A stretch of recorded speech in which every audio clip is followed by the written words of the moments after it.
दर्द एहसास है, आंसू है कि पानी है प्रिय, जिंदगी सांस हवाओं की कहानी है प्रिय।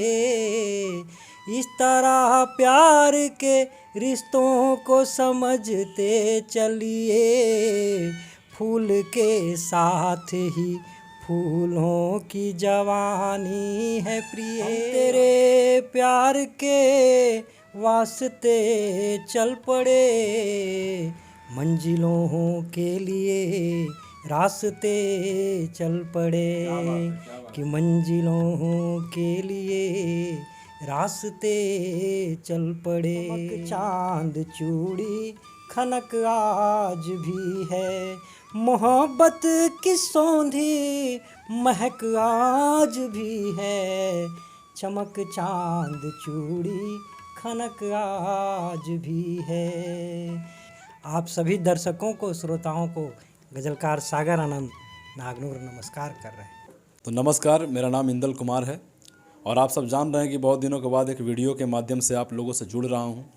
तो इसके पीछे का कोई कारण तो ज़रूर होगा, क्योंकि मैंने तो पहले से भी कह रखा है ये बात कि वीडियो के माध्यम से कोई रुपया आए या ना आए, कोई इनकम आए या ना आए, उससे ज़्यादा फ़र्क नहीं पड़ता। लेकिन इस माध्यम से कई लोग ऐसे जो आते हैं सामने, उनको दिखाना ये बहुत बड़ा जिम्मेदारी होता है हमारा।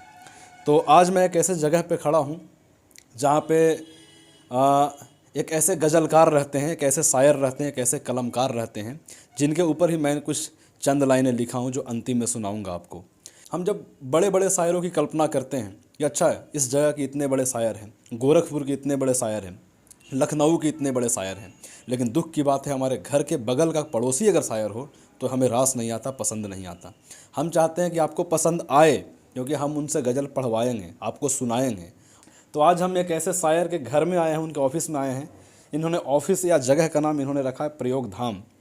प्रयोग धाम का मतलब होता है कि मैं इस जगह पे बैठ के ही सारा प्रयोग किया हूँ। मैंने इस जगह पे बैठ के ही आसमान में चांद तारे सब देखा, सांस रोककर कविता लिख डाला।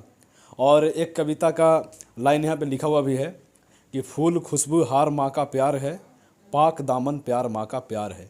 मैं अपने शब्दों में कविता पढ़ूंगा तो वो मज़ा नहीं दिखाई पड़ता है, वो रस नहीं मिलता है। अगर ये सागर आनंद सर पढ़ेंगे तो एक अलग बात होगी। हम चाहते हैं कि इनसे दो चार चीज़ें बात किया जाए, इनके बारे में और भी जाना जाए, इनकी कविता सुना जाए, सबसे बड़ी बात। और हाथ में माजा है, कुछ और नहीं सोचना है आपको। तो मैंने नाम इनका बताया था, इनका नाम है सागर आनंद, गज़लकार सागर आनंद। आधा अधूरा मैंने बताया, इतना तारीफ़ तो मैंने किया, बाकी का तारीफ़ ये खुद करेंगे। हम चाहते हैं कि आप कुछ भी अपने बारे में अपने बारे में कुछ भी बताएं इंट्रोडक्शन में। उससे पहले एकदम 2 लाइन का एकदम ऐसा गज़ल पेश करिए कि लोग को ऐसा लगे कि शराबबंदी में भी शराब का नशा हमारे सर पे चढ़ रहा है। देखिए इंदल भाई, बिहार में शराबबंदी है और उस तरह की बात तो करने में थोड़ी अपने नीतीश चाचा नाराज हो जाएंगे। नाराज हो सकते हैं, मतलब कानूनी डर लगता है कहीं एक कवि को कहीं फंसा न दे। होना भी चाहिए बिल्कुल। हम अगर साहित्यकार होकर इन चीज़ों को क्रॉस कर रहे हैं तो बाकी लोग क्या करेंगे। बिल्कुल, तो ये होना चाहिए। और अभी आप जो गज़ल पढ़ रहे थे उसी गज़ल से मैं शुरुआत करता हूँ आज जी। कि ये हम अपने माँ के लिए लिखी थी ये गज़ल। फूल खुशबू हार माँ का प्यार है, क्या बात है। प्यार दामन प्यार माँ का प्यार है, फूल खुशबू हार माँ का प्यार है। आप सभी दर्शकों को, श्रोताओं को गज़लकार सागर आनंद नागनूर नमस्कार कर रहे हैं। अच्छा, आपने नमस्कार करते वक्त बताया कि नागनूर नमस्कार कर रहे हैं। मैं प्रयोग धाम पे आऊँगा, लेकिन उससे पहले जानूंगा कि ये शब्द है क्या, क्या मतलब है इसका। नागनूर शब्द का मतलब होता है कि संसार में जितने भी लोग सांस ले रहे हैं, अगर उनकी शक्ति को, बुद्धि की शक्ति को एक ग्लास में डाल दिया जाए थ्योरेटिकली, तो जो ज्ञान पैदा हो गया, दैट इज़ कॉल्ड नागनूर। अच्छा, और जिस जगह पे जैसे हम लोग बैठे हुए हैं, आपने इस जगह पे बैठ के बहुत सारी कविताएं, बहुत सारी कहानियाँ या फिर अपने बारे में बहुत कुछ लिखा होगा। क्या ये सोच कर आपने इस जगह का नाम प्रयोग धाम रखा या फिर कोई और कारण आपका रहा है? नहीं, सोचकर कुछ न कुछ, जैसे आप किताब छपवाते हैं, किताब लिखते हैं तो उसका कोई शीर्षक होना चाहिए, नाम होना चाहिए। जिस तरीके से फिल्में बनती हैं तो उसका कोई टाइटल होना चाहिए। इवन हम और आप मानव तो सब हैं, सबका कुछ न कुछ नाम है। तो बस यही इसका कारण है, हम चूँकि ज्ञान का प्रयोग करते हैं, that's why it is called प्रयोग धाम। अच्छा, मतलब इसीलिए इस जगह का नाम आपने प्रयोग धाम रखा कि इस जगह बैठकर हम कई सारी अपनी मतलब भावनाएं व्यक्त कर रहे हैं लोगों के सामने। अच्छा, एक कभी आपने महसूस नहीं किया कि इतनी सारी मैंने गज़ल लिखा, हमने सुना है आपके बारे में कि हज़ारों की संख्या में आपने गज़ल लिखा, तो ये आपके मन में भावना नहीं आता है कि थोड़ा प्रसिद्ध होते हैं, फेमस होते हैं? क्योंकि आजकल के डेट में फेमस हर कोई होना चाहता है। अगर मेरे अंदर हम ब्लड डोनेशन कैंप लगाते हैं तो हम चाहते हैं कि हम फेमस हों, लोग हमारे बारे में जाने कि हम ब्लड डोनेशन का कार्य करते हैं, ताकि किसी भी ज़रूरतमंद हो लोग हों, वो हमारे पास फ़ोन करे, मैसेज करे कि हाँ भाई हमको ज़रूरत है। तो आपको कभी ये मतलब इच्छा नहीं किया कि ज़रा हम भी फेमस होते हैं, लोग जाने कि गज़लकार सागर आनंद कौन है, लोग हमें बुलाए कि भाई हम आपको इनवाइट करते हैं कि हमारे यहाँ गज़ल पढ़ने आइए? कभी आपको ये मतलब दिल में कभी कोई नाराज़गी नहीं रहती कि लोग हमें उतना जानते नहीं हैं या फिर प्रमोट हम खुद को नहीं कर पाए? अगर हम यह कहें कि हम कलाकार हैं, गज़लकार हैं, मशीन पर आप गूगल पे या किसी भी मशीन पे सर्च इंजन पे गज़लकार सागर आनंद सर्च करेंगे तो हमारे बारे में बताएगा। तो यह कहना तो उचित नहीं है कि लोग हमको नहीं जानते। और मैं खुद से कहूँ कि लोग हमको सुनने के लिए बुलाए, बड़े कवि की तरह, बड़े गज़लकारों की तरह हम प्रसिद्ध क्यों नहीं हैं, तो यह कहना थोड़ा उचित नहीं होगा। सबकी अपनी दुनिया में हिस्सेदारी होती है, कौन कितना अपना हिस्सा ले पाता है। बिल्कुल, ये सच है, लेकिन जैसे कभी कभी होता है, जैसे मान लीजिए कि रश्मि रथी लिखने वाले रामधारी सिंह दिनकर, आज हालांकि वो नहीं है हमारे बीच में, लेकिन लोगों ने उनके बारे में जाना कि रामधारी सिंह दिनकर कौन। एक बार सुना हूँ कि राज्यसभा सांसद भी रहे, मैं कंफर्म नहीं हूँ लेकिन रहे थे शायद। और बता रहा हूँ आपको कि अगर वो फेमस नहीं होते तो शायद मुझे लगता है रश्मि रथी उनके बारे में लोग नहीं जानते, या फिर रश्मि रथी ने, मैं कहूँ रश्मि रथी ने रामधारी सिंह दिनकर को फेमस कर दिया। ये भी हो सकता है, उनकी किसी की रचनाओं ने इंसान को फेमस कर दिया। मैं मानता हूँ कि गज़लकार सागर आनंद को कोई ना जाने, लेकिन उनके गज़लों को लोग पहचाने, गज़लों के बारे में दूर से ही महक आ जाए कि ये सागर आनंद का लिखा हुआ गज़ल है। अगर कोई कॉपी कर ले, एक लाइन भी अगर किसी ने चोरी कर लिया हो तो आपके शहर में जितने सारे प्रोग्राम होते हैं बड़े बड़े नगर निगम के द्वारा या फिर किसी भी गैर सरकारी संस्था के द्वारा, तो कहीं से आपको कोई ऐसा इनविटेशन नहीं आता कि भाई आइए हमारे पास और हमारे यहाँ गज़ल पढ़िए, हमारे बच्चों को कुछ सिखाइए? ऐसा कभी इनविटेशन आता है या नहीं?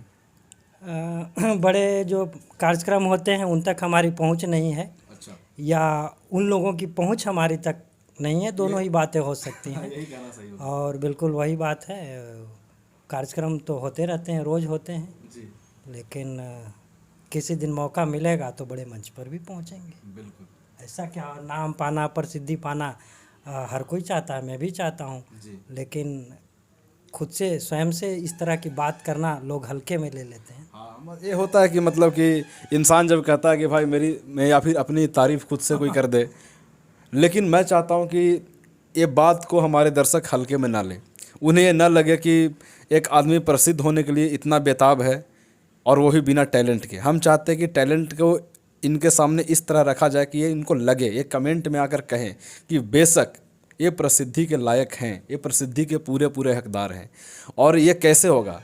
मैंने आपका एक गज़ल सुना था, सनम रे कैसा है ये प्यार, मुझे बहुत अच्छा लगा, लेकिन जब से मैंने आपको वो सुना कि वो लड़की जो तुमको बहुत चाहती थी, ये वाला गज़ल सुना, उसके बाद हमने सोचा कि वरीयता क्रम में पहले नंबर पे मैंने इसी को फिर रखा, दूसरे नंबर पे आपको सनम रे कैसा है या प्यार वाला रखा।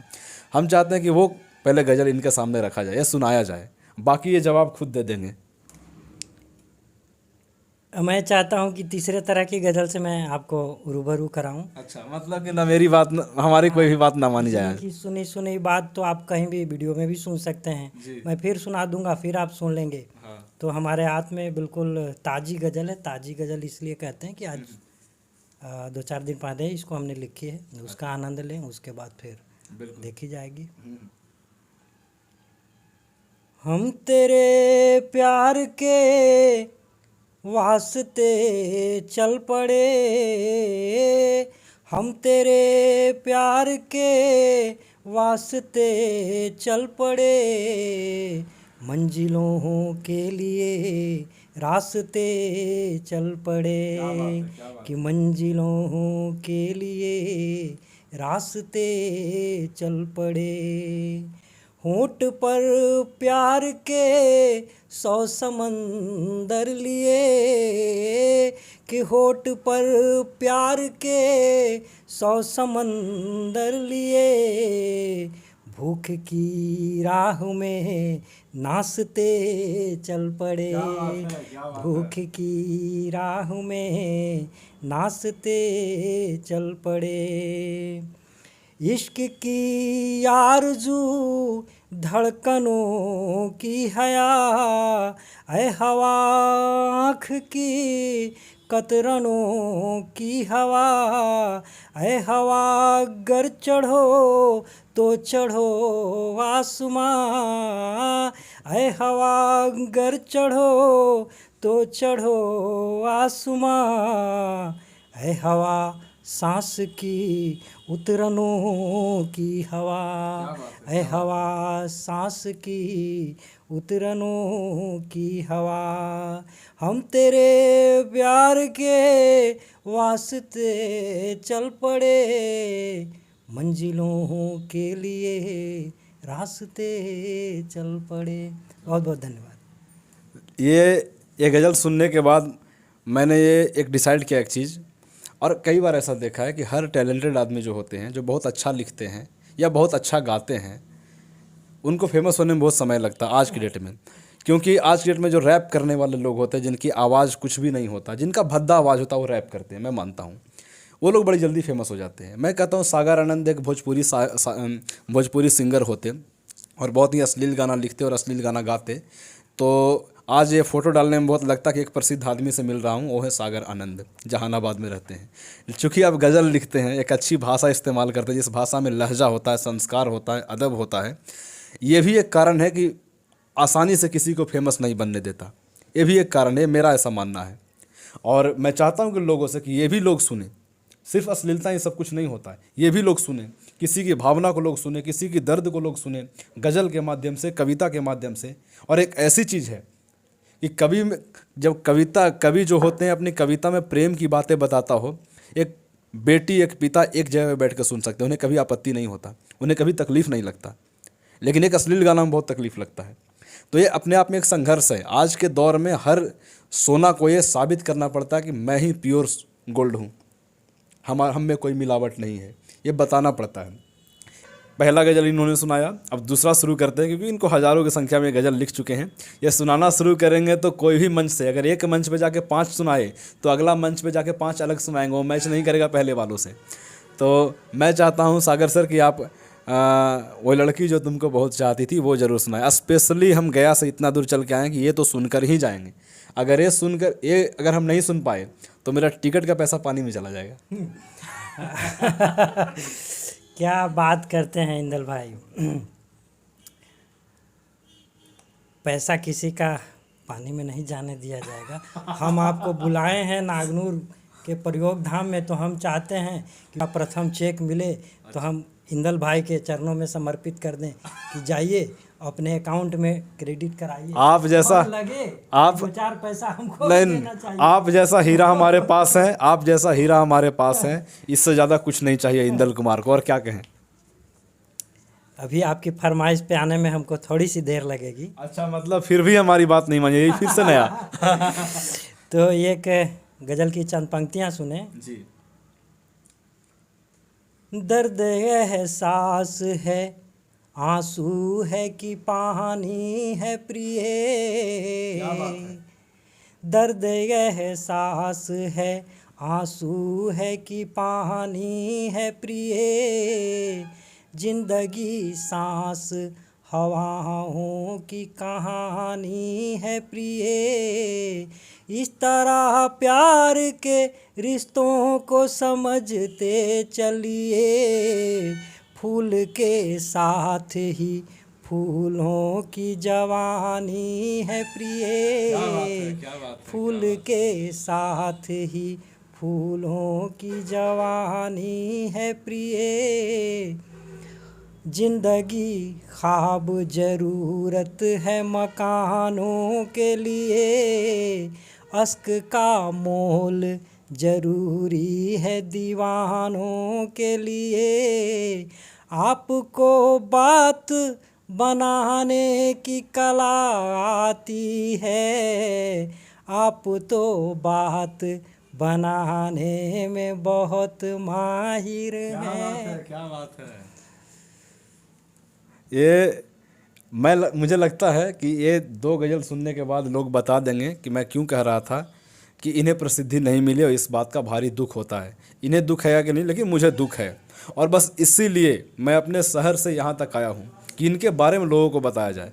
मेरा यूट्यूब पे 2 साल से कोई वीडियो अपडेट नहीं है। मैं चाहता हूँ कि आपका वीडियो अपडेट करूँ, ये मेरी ख्वाहिश थी।